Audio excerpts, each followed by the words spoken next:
Blockworks is hosting its Digital Asset Summit in October. Over 800 institutions are attending, including FTX, UBS, Morgan Stanley, Coinbase, and the London Stock Exchange. To get a discount, use code GUIDANCE250, all caps GUIDANCE250.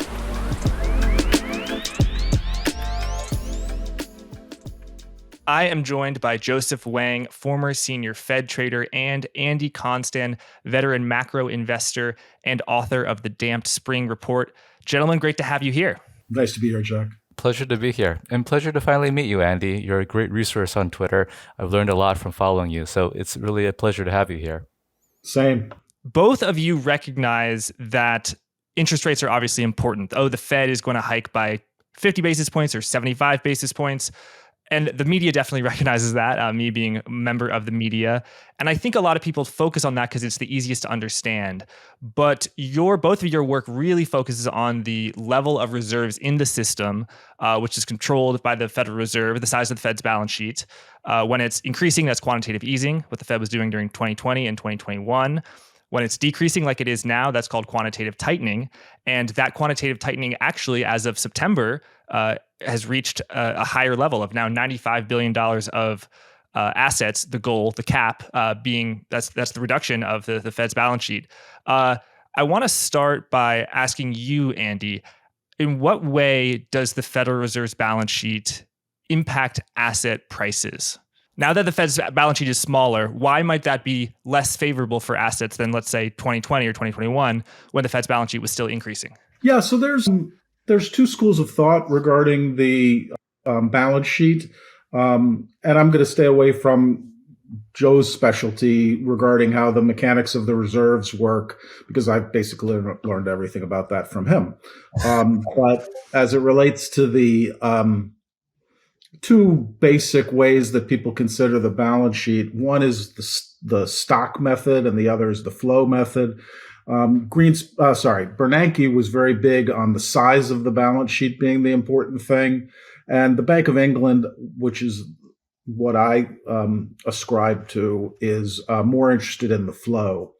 And so for me, the important thing isn't that the balance sheet is of a certain size, but that it's either increasing or decreasing, and how is that being delivered to the financial, what's the impact on the financial markets? And, my framework for that is that when the Treasury when the Fed buys a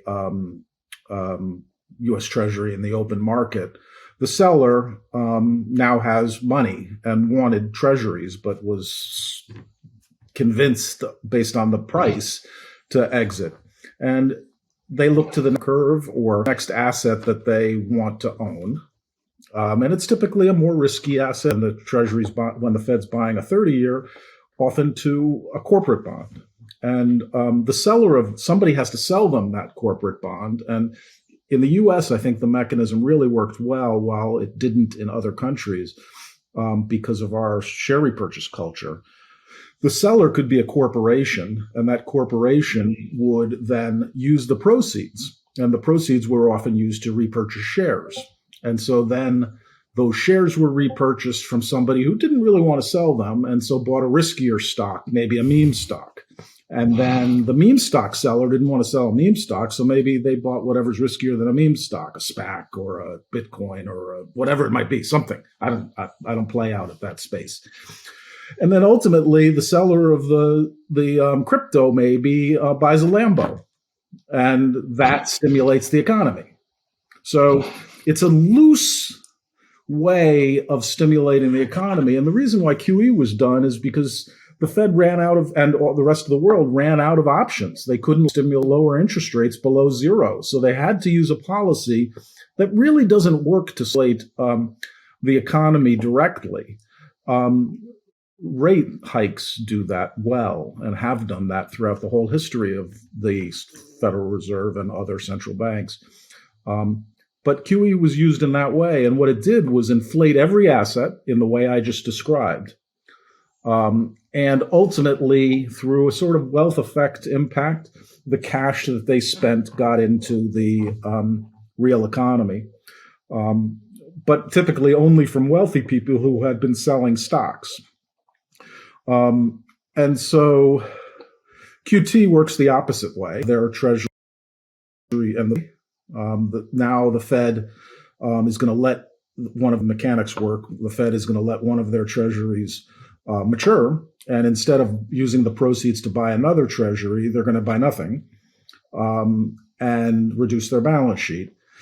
And to pay that off, to pay that bond off, the U.S. Treasury has to issue a bond.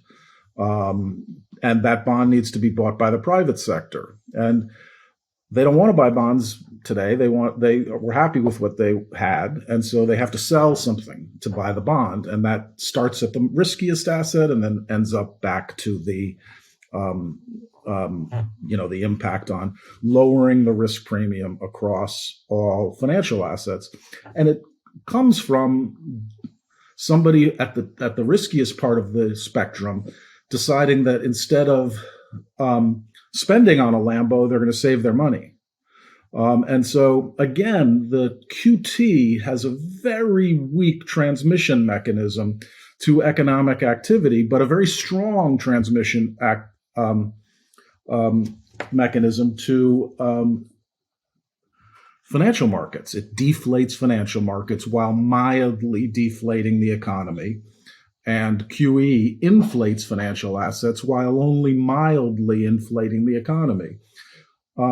And so it's not a surprise that when the economy needed to be slowed down, aggressive hikes were done, began and then got super aggressive, because that works to slow the economy down, while QT really just leans on financial assets. It's worth doing, and the Fed needs to do it, in my view, principally so that they can get the balance sheet to a size that in the next downturn, they can once again repurchase assets if for some reason interest rates fall to zero again.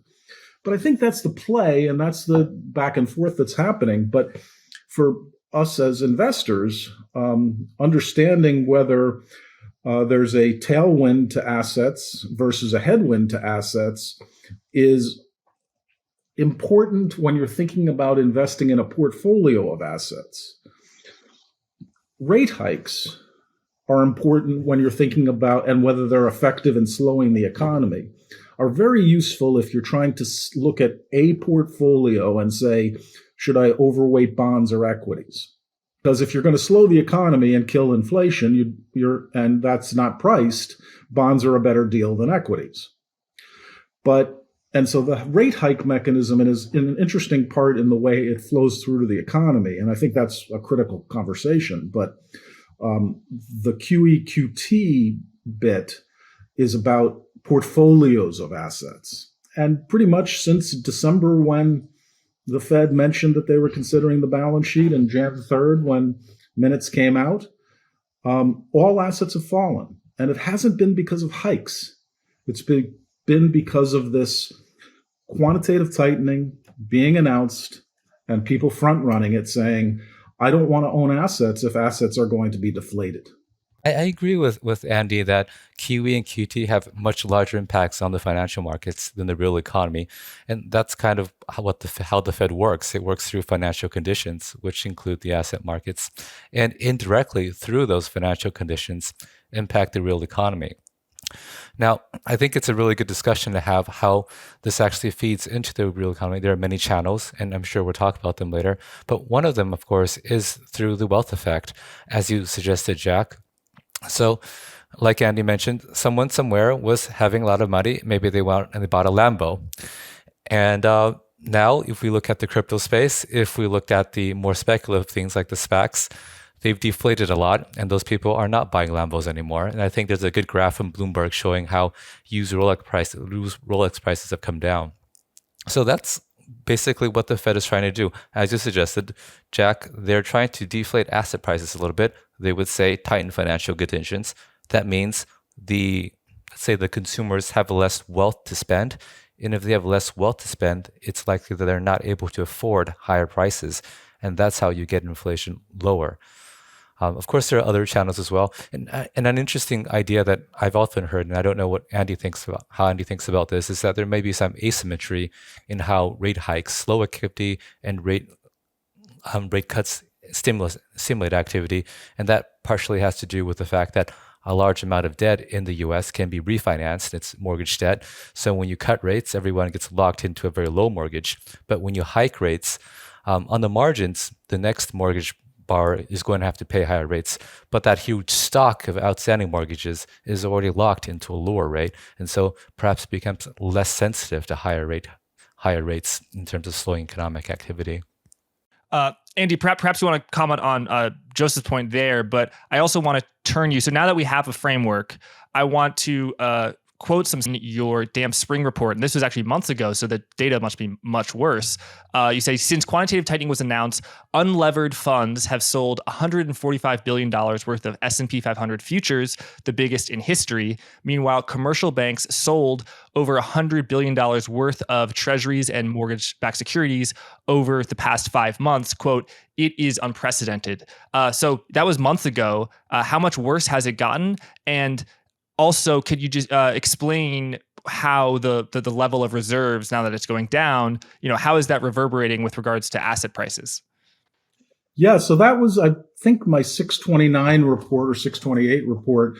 And that was when I was calling for observing a great deleveraging through the data. Long-only investors, that stat was about equity long-only managers, had sold a lot of equities. Banks have sold a lot of bonds. And there was a great portfolio deleveraging that had occurred. And so I've worked for many funds, and a couple of them use techniques around vol targeting. And so what that really means is that when you have a portfolio of assets and you look forward and say, my investors are looking for a 10% annual standard deviation of returns for this portfolio. Right. And then you say, are you guys with me? Yeah. And then you say, okay, what happens to what drives the volatility of that portfolio? The number one thing is its size. So if it's $100 million, and the easiest way to cut its forward volatility is to cut $10 million of the risky assets and to put it in cash. So now the question is, how do you target a volatility? You have to have a future outlook for what each individual asset in the portfolio, how volatile it's going to be, and importantly, it's the covariance of each of the assets to each other. And so what I had observed in June then was that so what I've done is I've built what I think people use to set their next 3 months of leverage. So I have a model that says, how should I have $80 million, $90 million, $100 million, or $110 million at risk? And that gives me an expectation of what a portfolio should have done to be prepared for the future risk. And so on 629, it looked very grim. We were near the bottom on equities, or it just made a small bottom on the bottom so far this cycle on equities. Equity vol was high. Fixed income vol has been astronomical. And the correlation has broken down, where for most of our lives, daily correlation between bonds and stocks has been fairly negative. And thus owning a bond and stock portfolio creates diversification. And that number had gotten to a point where there was no correlation between bonds and stocks. Some might think that bonds and stocks became correlated. They really didn't in the data, but they were certainly a lot less negatively correlated. And so that adds to future portfolio diversification benefit. And so my number predicted was an unsustainable level of expected future volatility of a portfolio, and because it was at that level, to be prepared for such a thing. And so my analysis said that, plus some other QE, QT issuance flows that we can get to later, looked like it was a good time to buy assets. And so that created my pivot into being long bonds and stocks. And I don't know if I got long gold, but assets in general. And I rode that through until 8/1 when I saw something else. To answer your direct question, that was the low of that data point, it hasn't gotten worse. It's gotten better. No, the futures sold by institutions, the $145 billion that equity institutions had sold, that was the low. They've been buying ever since. Well, that's not true. They bought through July, levering up as I expected, because their metric delevered fell. So portfolios they had peaked in terms of their volatility. And so those fell. And for those of you who are following along at home, Andy basically bought around the low and rode the huge rally upwards towards recently. So he caught a huge uptrend. I was early on the way in, and I was early on the way out, and you can't get the top. But it was a good range. Right? There was a good time for damp spring.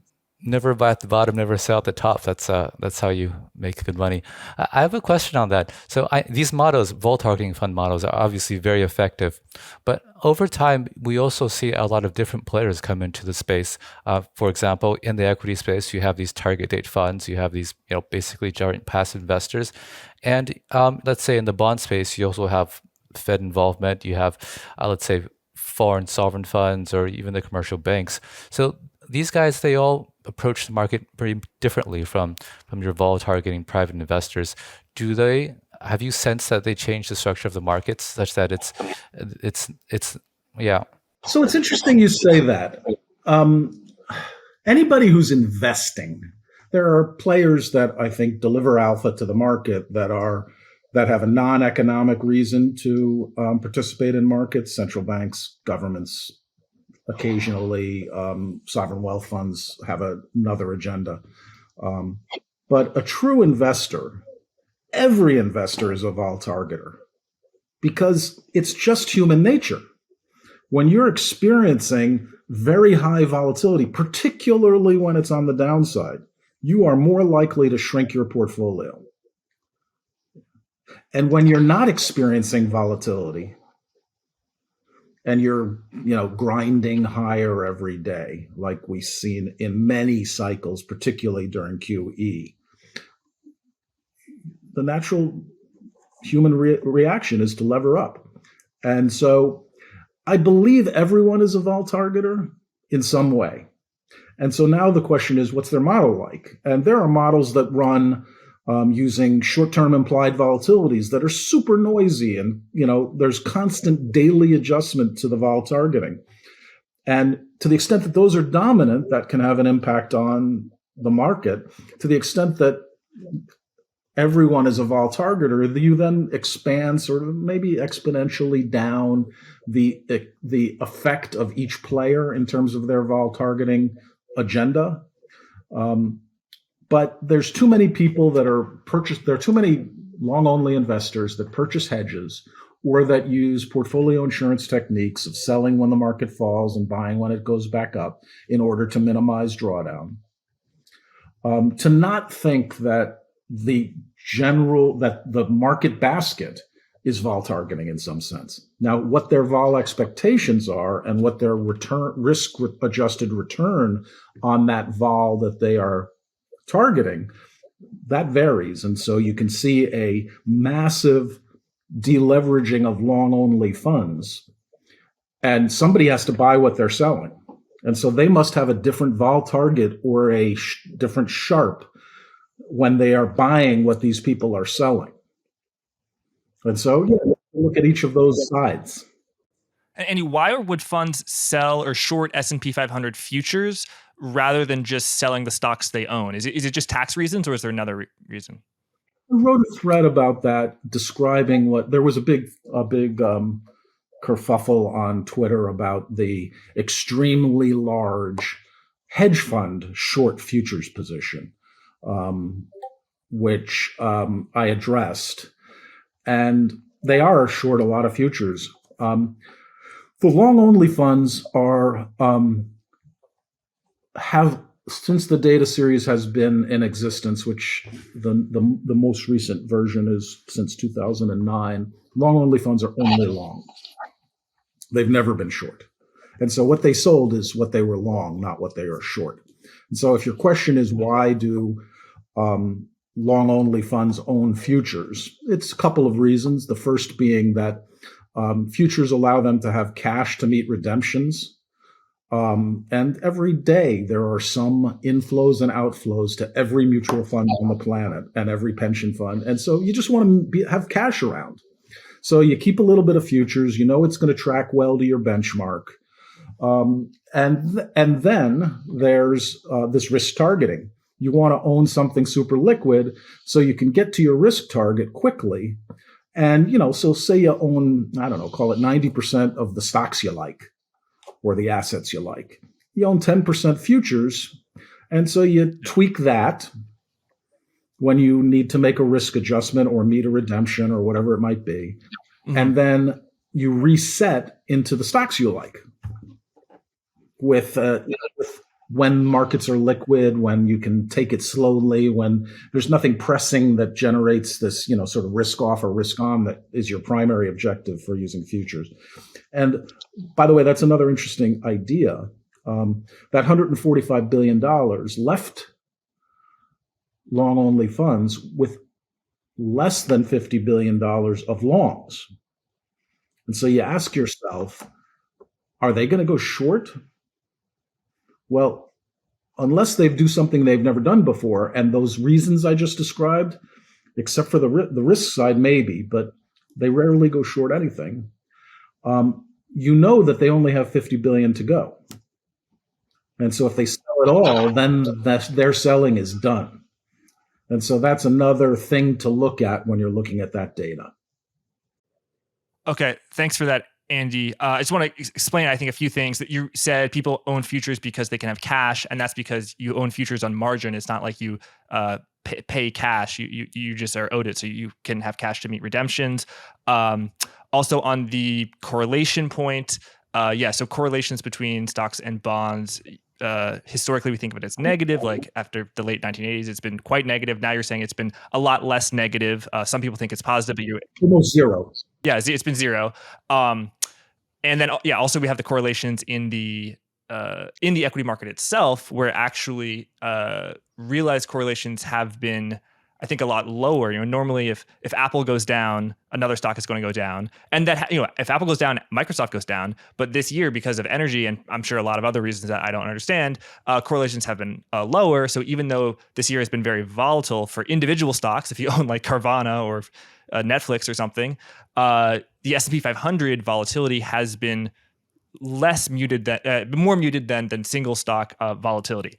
A final point about the vol targeting is that it can be very stabilizing for a single person's portfolio, whether it's a large fund, but in aggregate, you can't really destroy volatility, right? So if I target a 10% volatility, I'm going to be selling a lot of volatility when volatility is low and buying it back, right, when it's high. So if there are only 3 investors in the world, Andy, you, me, and Joseph, and all of us are targeting a volatility of 10, and volatility is 20, that means we all have to sell. So it can get this sort of reflexive,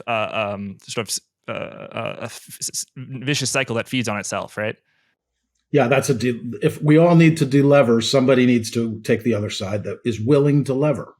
And what they need, and this is where my risk premium framework comes into play, what they need is an enhanced return on risk.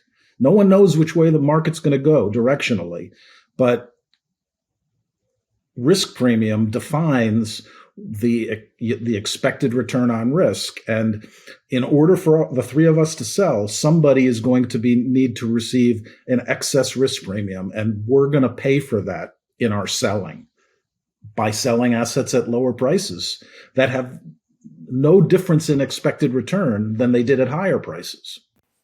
Hey, Andy, I know risk premium features in your framework a lot. Can you talk a little bit about how you define risk premium when you think about this? Yeah, there's a lot of conversation about that. And I don't really look to try to, so it's undefined.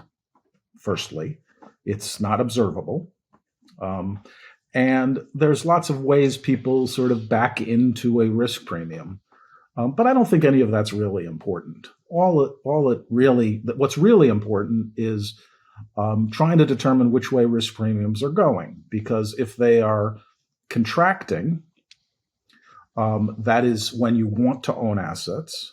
You want to have owned assets and then have risk premiums contract, meaning owning assets is going to deliver a lower expected return on risk when risk premiums contract. And you own assets, so they must have improved in price. And when risk premiums expand, you want to be short assets or have no assets, because the price is discounting so that the buyer receives a higher expected return. So I focus on the shifts. Are we in a world in which risk premiums contract, or are we in a world in which risk premiums expand? And I have two drivers for that. We've just discussed one of the drivers, which is risk. It's called risk premium for a reason. And if the three of us want to get out because our expectations of future risk are high, we expect risk premiums to expand. And so we want to get out, because before they expand, which means the prices fall. For equity people and for the majority of people that are probably listening to this, risk premiums are the inverse of multiples in a very common sense way. So if you think we're in a world of multiple contraction, that's the same as being in a world of risk premium expansion. Prices fall when risk premiums expand or multiples contract. So I mentioned one of the drivers, which is risk. And the other is a more relevant to the last 15 years than ever before, and particularly relevant for quantitative tightening, is that the supply of money that is looking to invest, call it savings, the supply of savings, and the supply of credit that allows savers to lever their investments is one side. And the supply, I know what people use supply and demand, but the supply of assets that are looking for savers to sell to shifts. In certain times, we've had a glut of savings, and that's been exacerbated by quantitative easing, where the Fed jumps in and buys assets that we all want because we have this savings glut, and risk premiums contract and asset prices rise. Quantitative tightening is going to reduce the demand for financial assets. Then there's the supply of financial assets, and people tend to miss this idea in that when a corporation issues a bond, people think, wow, that's new supply, that's going to hit the market. Chances are the corporation is very quickly going to recycle that sale into some other asset. I mentioned they may buy back their stock, they may buy another company. They're not just going to sit on the cash. The government is a fairly unique case because of its size, and this is critical to understand the next 6 months. When we deficit spend, we borrow the money first, creating a supply shock that tends to expand risk premiums as those bonds get sold into the market. And then we distribute the money to people, to the private sector. And some of it goes to wages. Some of it goes to plant and equipment. Some of it depends on what form it takes. The stimmies were literally giving that cash to people in their bank account, and they could immediately spend it in the real economy. And thus it was both stimulative to the real economy, offsetting the COVID crisis and job loss, and also stimulative to the financial asset market.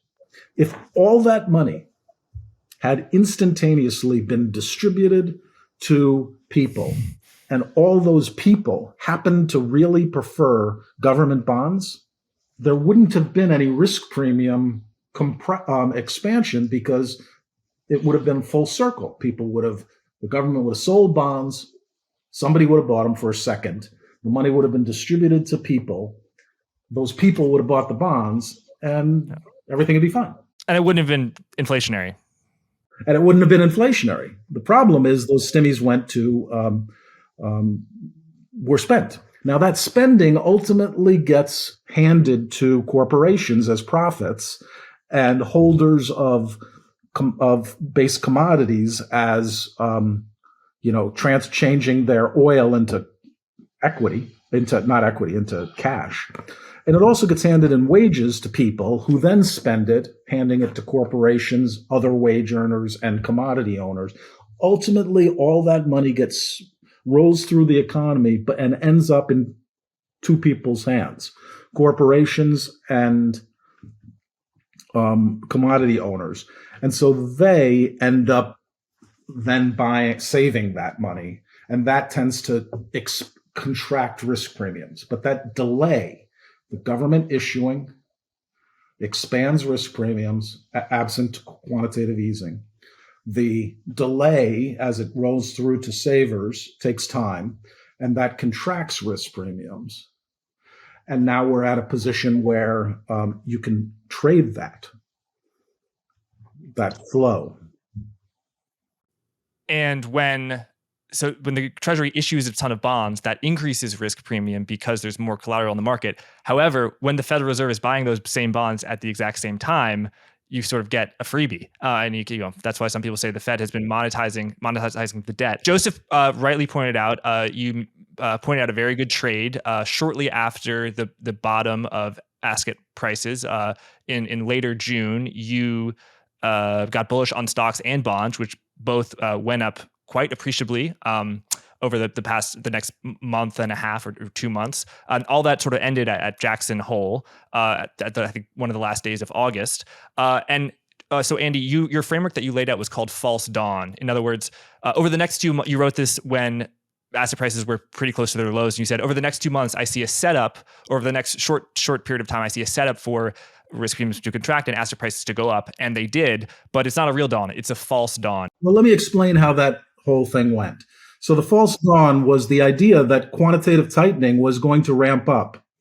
It also depended on a very unique circumstance in the second quarter where the U.S. Treasury had borrowed a ton of money and funded their checking account in the first quarter.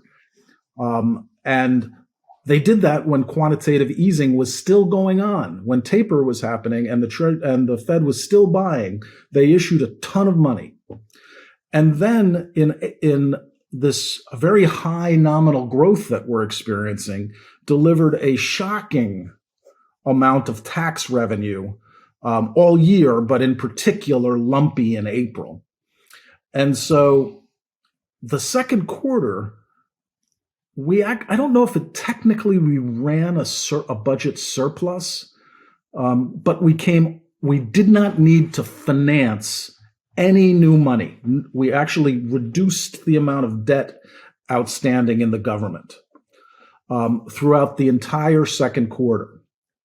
And so that was a big deal when there was very little issuance of coupon paper, of bills, of anything, and any government payments were happening due to either the checking account, which they had pre-funded, or these tax revenues. And so that was very bullish assets, and that was also part of the 628 thesis, which was there's no supply. Not only has everyone delevered, but there's also no supply. And so what I perceived is that on the next time the government was going to announce its issuance plans, which is called the quarterly refunding announcement, which happens in two phases. In this case, it happened on August 1st and 3rd. My thinking was that we're not going to see as good a time as we had. And so that supply was going to be announced for the third and fourth quarter, was going to be above expectations. At the same time, quantitative tightening was going to double on September 1st. And so my outlook was that where there had been no supply, we were about to run into a very large supply. And so that's why I expected this false dawn was going to rally assets because of this relevering and the lack of selling by anyone, by the government in particular. And then on 8/1, what happened? So I am not shocked, it's just government acting the way they do. But I was surprised that Manchin and Sinema were able to get behind, after many bribes, the Inflation Reduction Act and the CHIPS bill. And both of those needed financing. So all three of those things needed to be funded. The student loan program forgiveness, which I don't think has passed yet, but nonetheless. And so on 8/1, I noticed that the quarterly refunding announcement indicated $840 billion of new issuance happening in the balance of the year. And that was double what I had estimated, which already had been enough to make me think that the false dawn was going to end with some disappointment. And at that point, I went completely out of equities and bonds and short both bonds and equities. And though most people look at the equity performance subsequent, the equities continued to rally. And ultimately, even after Powell made his speech, had a very short-term rally that was actually very close to the highs of this whole thing. So for the next 3 weeks, equities sort of chugged along, but assets started getting killed. Bonds started, as of 8/1, a portfolio of assets, including bonds, gold, commodities, and stocks, actually peaked on 8/1. Didn't peak on the day before the Fed, the day of Jackson Hole. That was only equities that peaked. Everything else started selling off. And so my damp spring report at the time suggested that could happen. And then subsequent emails to my clients that day had me flip from completely long to completely short, including gold and bonds. 620. Yeah. So sorry, Andy. Just to give a little context. So, the equities continued rallying well into essentially the end of August. As you say, interest rates crept higher, mortgage spreads, mortgage rates went higher, and I believe credit spreads went higher as well. Joseph, I want to bring you into this conversation. Andy's talking about the supply of assets, the supply of bonds, the supply of equities, but mainly the supply of bonds. I know you have been studying this a lot. I've talked to, listened to a lot of people who I respect, including both of you here, who say that just the amount of issuance that is to come will be tremendous. So I want you to tell us about that. And then also, tell us about quantitative tightening. Is it true, as of September 1st, is the Federal Reserve's balance sheet, is the $95 billion cap per month now in place, $60 billion of treasuries and $35 billion of mortgage-backed securities? And also, how big of a dislocation do you think that will be? Like Andy mentioned, there's going to be a lot of issuance in the coming months. So the increased issuance comes from two sources. One of them is the primary deficit. So the federal government spends more than it receives in tax revenue, and it has to make up the difference by issuing debt. So that is pretty high. I think it's about 800 billion this year.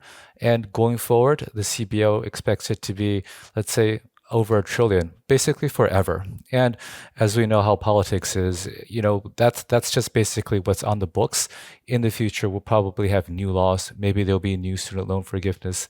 Maybe there'll be new infrastructure proposals. So going forward, the asset issuance strictly from just primary deficit is very large. On top of that, what we have is, as you noted, Jack, QT.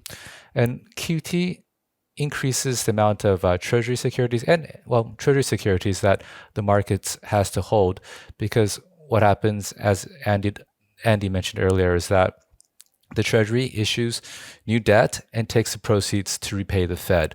So at the end of the day, investors who are not the Fed have to hold more treasuries. Now, at a $60 billion a month pace, that's 720. So you add that together, we're getting about a $1.5 trillion this year and the next. So that's a tremendous amount of assets that the market has to absorb. If you just think back to what things were like before COVID, I think the Treasury was issuing about 600 billion a year in net issuance, and now we're just doing 1.5 trillion. Like, it's no big deal. So that's a lot. That's a lot to absorb, and it's likely that the market will demand some sort of concession. We have to find new marginal buyers, and they might need lower prices. That is to say, higher yields to come in.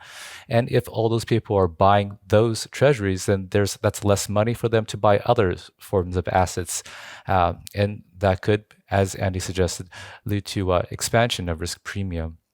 But this framework, though, this thing, bigger picture, though, we are in a different world, it seems, Andy, where in the past, at least the past 10 years, sometimes we would have people talking about balanced budget, and that would kind of reduce the issuance of assets.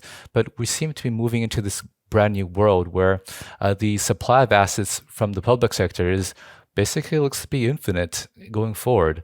How does that affect the rest of the market in your framework? Yeah, I mean, I think you've correctly identified all the things that are happening, and it's why the headwind of risk premium expansion is blowing very strongly, and we saw the result since 8/1 when this issuance was announced. Assets are down, a portfolio of assets are down 700-800 basis points at yesterday's lows. And that's a big move. Now, the question becomes, like everything, is a strong headwind like that generates, and once people are aware of it, and I think Jackson Hole catalyzed those feelings, gets reacted to and gets front run. And the question that, when, as a trader and as an investor with, a not infinite horizon, or this year horizon, is, where are we in that front running, overshoot, undershoot dynamic, knowing there's this headwind? And I think when I think about the larger point, which is this sort of secular deficit, for one, I've only seen 1 year in my life when, I could be wrong about this, but I was young and I'm an old guy, if it happened before this, that we ran a surplus, and that was Clinton in 96 or 95, maybe sometime. 1 year. And so I don't think it's quite as dire as you say, in terms of running a deficit. Yeah. My bigger concern regarding government spending is that it appears that it's going to be spent on things that don't build wealth. So the number one thing is the CHIPS bill is a great example. Andy and Joseph, if you look at the U.S. Budget deficit or surplus, Andy, you're right. There's only 1 year of a surplus, and Joseph, for my entire adult life, as well as for the entire tenure I believe you were at the Federal Reserve, the U.S. budget deficit was negative, and it was growing even more negative. And up until, I don't know, April 2020, interest rates kept on falling and falling, falling. So it is possible for budget deficits to be huge and getting even more huge and interest rates to fall. I think there are other things, the geopolitical thing that Andy was talking about. Zoltan Pozsar talks about how foreign central banks are going to be holding less dollar-denominated assets. That's beyond the scope of this conversation. So I want to really restrict a conversation to which you are a foremost expert in the world, Joseph, which is quantitative tightening and specifically what the Federal Reserve is doing. I'm going to put up a chart of the size, not of the Federal Reserve's balance sheet, but of how much reserves are in the banking system, which I think now is about 3 trillion, maybe a little bit shy of that. I don't know exactly. Basically, the Fed wants to shrink those number of reserves by letting assets like treasuries and mortgage-backed securities roll off and receiving in exchange for that reserve, so that the reserves in the banking system are lower. But you write, and I actually didn't know this before reading your piece, which by the way is on fedguy.com, and the name of it is The Reserve Gap, that the Federal Reserve wants to keep bank reserves above $2 trillion or 8% of GDP. So reserves right now are at, they peaked just shy of 4 trillion. And now they're less than 3 trillion, and the Fed wants them to be smaller, but not smaller than $2 trillion. And so I guess I want to also ask the question, at what point does the Federal Reserve's need for financial stability get in the way of their tightening monetary conditions in order to stem inflation? And then we'll look at the chart, because the banking system actually says they only need $900 billion, not $2 trillion in reserves. So I know I threw a lot at you, but yeah, talk to me about just why this gap is so important. Yeah, so you mentioned, you got all the big points, Jack. So the Fed wants to shrink their balance sheet, but here's the thing: when they shrink the balance sheet, the level of reserves in the banking system declines, or of course, the level of the RRP could also decline. Now, the Fed thinks that the banking system needs a certain minimum level of reserves to function, and they don't really know what that level is. Now, they're afraid that if they shrink the balance sheet a lot and reserves in the banking system fall below a certain level, then something will break. And that's kind of how they perceived what happened in 2019 when the repo market spiked a lot. They thought that the banking system did not have enough reserves. And at that time, they started to buy a lot of bills to put reserves back in the system. So as they go forward on QT, they're shrinking the balance sheet by, let's say, 95 billion max a month, but they don't actually have control over how the liquidity is drained. It could come out of the RRP, or it could come out of the banking system. Now, over the past few months, it seems like it's more likely to come out of the banking system than the reverse repo facility. We see that because the RRP balances basically don't change, but the banking system reserve levels have shrunk, as we see on this graph.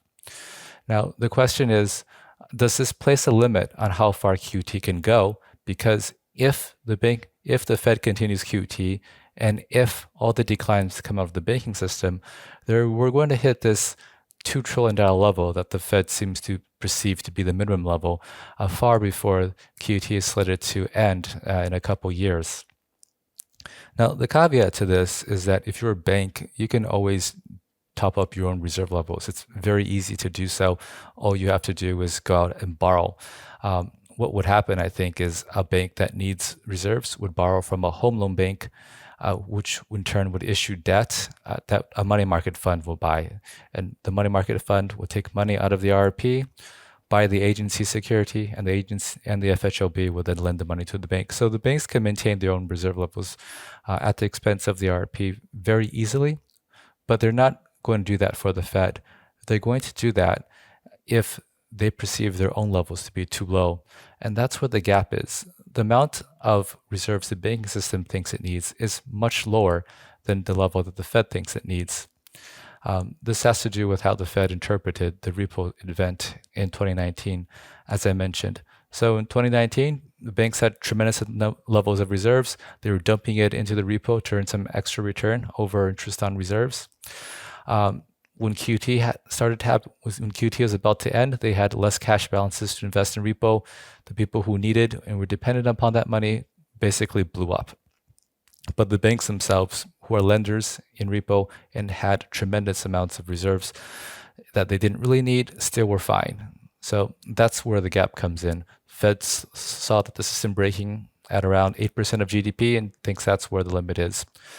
Now, this suggests that going forward, the Fed is going to have to do something to top up the reserves of the banking system, and they have a lot of tools to do that. The most easiest way, of course, is to just cap the reverse repo facility and force money out of the RP and into the banking system. But I think what would probably happen is that they'll work with the other authorities, so the Treasury or the other banking regulators, to try to top up the banking sector liquidity. The Treasury has floated out an idea to maybe do Treasury buybacks. So what that would do is that would move money out of the RP into the banking sector if they issued bills and purchased off-the-run coupons. Another thing the authorities could do would be to modify the regulations, the supplementary leverage ratio in this case, so that it's cheaper for banks to maintain a large balance sheet. If that's the case, then the banks would be more willing to hold more reserves, and we could see reserve levels at least stop decreasing. By the way, all this stuff would be easing monetary conditions. If you cap the RRP, you'll have short-term interest rates go lower, which is, marginally loosening financial conditions. If you do a share buyback, what you're doing is you're taking duration out of the markets. You're taking basically securities that are more difficult to digest out and putting securities that are more easy to digest in. And of course, if you modify the SLR, you're basically vastly increasing the capacity of banks to make loans, to create credit. So that's all financial easing. Okay, so there are three pathways the Federal Reserve could do to stem the effects of quantitative tightening. The first one I think is the easiest to understand is the buyback. They'll issue short-term Treasury bills, the Treasury will, and buy back longer-term notes and bonds, which are coupon securities and have a higher duration, higher volatility, and as you say, are higher to digest. Okay, I get that. Now tell us about the RRP, the reverse repo facility. There, the Federal Reserve is essentially allowing certain institutions to deposit bank reserves there and get a rate of return that is, highly matches the Fed funds rate. It's a different type of rate. So when you say the Fed during quantitative tightening, it let out assets roll off its balance sheet, and some of those assets can be bought by the reverse repo facility, and that would not tighten financial conditions. It's really just about, so you have, let's say in the reverse repo facility, you have someone depositing $100 billion a day. Okay, if the Fed were to say, hey, actually, the maximum amount I'm going to let you deposit here is just $50 billion. So what are they going to do? Well, they're going to have to take that money and they're going to have to put it elsewhere. And at the end of the day, that money is going to have to end up in the banking sector. So that's a way to just kind of, a hard way to just kind of push money out and force it elsewhere. But in what way does that undermine the goal of quantitative tightening, which is to, tighten financial conditions?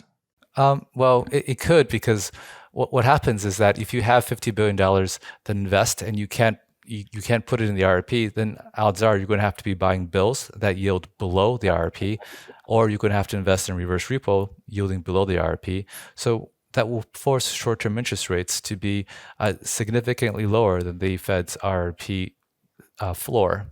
So you could think of it as, in some sense, a mini rate cut. And I don't know how big the impact would be, but it would basically just push down money market rates. Right, but you say it's a really mini cut because there's a channel between, Yep. Right now the channel is 225 to 250 on the federal funds rate. Pretty much all of the action happens there. Yes, there's some instances like a month ago, 2 months ago, we talked about this with Dan Nielsen, how repo rates go below that. But if the Fed wants to increase interest rates, the most effective way for it to do that is just to increase the Fed funds rate, and all interest rates will kind of follow. Joseph, I want to ask a more fundamental question, and Andy, I want to bring you on this. Is why does the banking system need so many reserves in the first place? How is it that before the great financial crisis, there was a tiny amount of Federal Reserve banking liabilities, i.e. reserves, in the banking system, and the banking system, worked just fine. I mean, obviously at 2008, but that was for bad lending stuff and securitization regulation stuff. It's not, the banking system worked, but before you had all these reserves, and now we have, I don't know, multiples of so many more reserves in the banking system, and yet the Fed still thinks that the banking system needs $2 trillion. What's going on here? Joseph, first you, and then you, Andy. Basically, the government forced them to do it. So once upon a time, in pre-GFC, if they had extra cash, what they would do was they would sell it in the federal funds market. And you can think of this as basically depositing it at another bank. So if I'm JPM, I have $10 billion left over, I lend it in the federal funds market, it's basically like I'm depositing it at another bank. And that worked well, except for the fact that when you have a banking crisis, you have counterparty risk. And so that money you had deposited at another bank, maybe that's not going to be there. And if that's not going to be there, then maybe you yourself have solvency issues. And so the regulators wanted to get rid of this counterparty risk, and so they forced them from then on, if they have liquidity, they must hold it at the Fed, with the Fed as counterparty. And the Fed, of course, will not go bankrupt, so it's a much safer system that well. And that's one part. The other part is they have to hold a lot more liquidity, and that has to do with the various Basel regulations that force them to increase the amount of liquidity they have to hold tremendously. Joseph, okay, I get that. Sorry, I get that. So that should be a better system, right? The counterparty, there is no counterparty risk because the Federal Reserve will always have your back. So why is it that you still have these repo blowups like in 2019 and potentially what is to come? Oh, okay. Well, I think what happens is that the financial system just expands to takes up all the liquidity that there is. So when you put extra liquidity in the system, in the beginning it looks like it's excess, but that gets put to work somewhere, and at the end of the day, what was excess becomes less so. So if you think back to what happened during the last round of QT, all the excess liquidity that the banking system was held was actually invested in reverse repo. So that's what the banks did. And from the bank's perspective, that's fine because I have all the money that I need. I'm just going to take all these extra money and put it somewhere else. The thing is, someone else becomes dependent upon that steady flow of money from the banks. So what was extra in the beginning was actually used up by, let's say, the hedge fund community in their basis trades. And so when you start to take it away, the people who are dependent upon those flows suddenly, they get hit and they have to cover, and that's what results in dislocation. Now, this time around, the extra cash in the banking system was basically lent to the government through Treasury purchases. So that's probably where the weak points are if you were to think that the markets that benefited from QE would be hurt by QT. Joseph thinks, and I think other people like Zoltan Pozar thinks, that interest rates have to go way up because there's just so much more supply of fixed income than there is capacity on the commercial banks to handle it. But you take the view that, yes, you're not at all constructive on stocks and risk assets, but that this forward environment might not be that all too bad for bonds, even though sort of bonds are at the sort of the eye of the storm. So can you share your outlook on bonds at this juncture? Yeah, let me talk about my outlook. So since 8/1, we had this major repricing in assets of all sorts. Gold fell, stocks fell, catalyzed by Powell's statement, and bonds have sold. And so I was short, and I covered all of them. Everything I was short, I covered. And that's because, again, this is a headwind that I observed on 8/1 that'll be with us for an extended period of time and will have a effect of a headwind. It'll keep assets capped. Lots of people talk about the Fed put. I consider the current world to just be the Fed sold a call to the market, and that will cap and damper the upside to assets. And so, I'm flattish now. I'm long a little bit of bonds. I'm long a little bit of stock, but really very, very low risk right now because we've had this major repricing and we've had this very strong headwind. And now I need to see the effect on the economy to understand. And so ideally, we get a rally for some reason, I can get short again, or we reprice assets a lot more so they become adequately oversold relative to this headwind. But we don't know how that's going to play out. And then when you think about which asset to own, we have to see how inflation expectations are just anchored as could be. And to me, that's a risk to bonds, that inflation expectations are just too anchored and might need a little scare. But a couple of days from now, we probably get a pretty negative inflation print, and high inflation expectations will look silly. But if the Fed continues on its path to kill inflation, even if it is stickier than most expect, and has the impact on weakening growth, despite the supply issue causing risk premium expansion, causing this headwind for risk premium expansion, the other drivers of bond prices will end up attracting buyers, which is falling inflation and falling growth. And I don't know what that price will be, what the clearing price will be. I do know there will be a clearing price, that there'll be a place where people will lever up to buy bonds. Is it at 4% 10-year or 2.5% 10-year? That'll be dependent not on this headwind, which I get is going to blow for a year or two, but on the supply headwind. But will depend on the economic outcome. And if we have a very low growth environment for an extended period of time, bonds will be attractive and stocks won't be. So I think that this classic, at this moment, we're having a massive rally in the stock market today.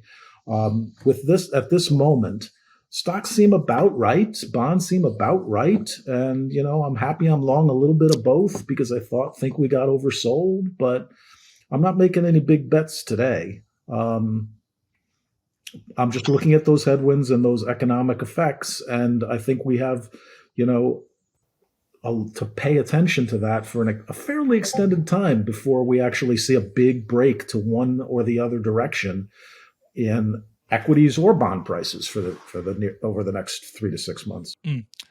Thanks for that, Andy, for giving a rough sketch of your current outlook on asset prices. If folks want additional details and in your reports on sizing, allocation, and how to put trades on, as well as the rationale in depth of what you're thinking, they definitely should check out your report, the Damp Spring Report. My final question for you both is, we've talked all about quantitative tightening. We haven't talked about the rate situation, but that's what I want to ask you about now. It's pretty much been a soft confirmed that the Fed Reserve will hike 75 basis points in September. Maybe I'm being a little too aggressive by using the word confirmed, but Nick Timmeros, he has a pretty good track record. But the terminal rate in Fed funds is still about like 3.9%. And a lot of people say it's going to be 1% because there's going to be a giant deep recession. A lot of people saying screw 4%, 6%. I want to ask what both of you think. Andy, you talked about bonds, sort of the longer out in the curve, but on the shorter end, in terms of just how high or low interest rates will be for the Fed funds. What is your outlook and why? Andy, you first, and then Joseph. So I'm not only just higher for longer. I'm higher for longerer. Nice. And so 6% seems out of the question for me, but higher for longerer than is currently priced. I am higher for shorterer because I think that's what Andy's saying is the right choice if they wanted to get inflation under control. They'd have to rate higher and they'd have to hold it for longer. And that's their experience from the 70s, right? Back in the 70s and 80s, they cut too quickly and inflation came back. But I think the way that, from what I see, is that this is often a decision that's dependent upon the politics and culture of our time. And when I look at the FOMC, I see people who are very concerned about unemployment, and there seems to be many people who are not willing to make any trade-off between inflation and unemployment. And that my insight to this is just from the minutes the last time. even though we have inflation very high, unemployment very low, and the Fed funds rate very low, we had many people who seemed to be concerned about over tightening. So I think from here on to the end of the year, it's very easy what the Fed will do. The open question is whether or not when we actually do get a slowdown in the economy, when we actually do have unemployment take up, will they quickly cave into their fears and thus either pause or start cutting rates?